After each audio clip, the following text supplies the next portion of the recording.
Opiyo Wandayi, kabla ya kuwa mawaziri, sisi ni watu wa ODM.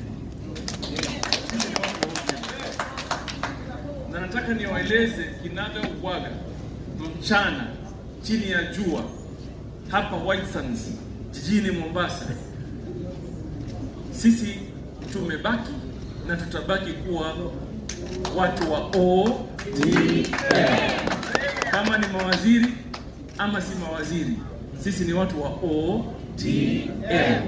Na vile vile ni kama yalivyosema, kutia kwetu nguvu katika msukumo wetu ni kuwepo kwetu sisi hapa, na kwa sababu tupo hapa tunabeba masuala ambayo yanaathiri pakubwa hasa wafuasi wa chama cha ODM na kuwakilisha matakwa yao katika serikali.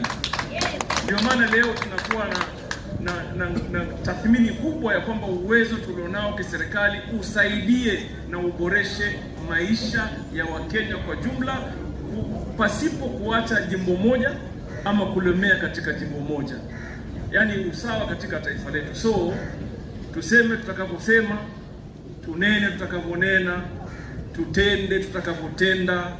Almuhimu, ukitathmini maneno yako kwa kina na ufikiri kihalisi, sisi hapa ni wafuasi kamili, bila tashwishi yoyote, bila kusuasua, bila wasiwasi, bila uoga, bila kuficha mchana, watu wa ODM.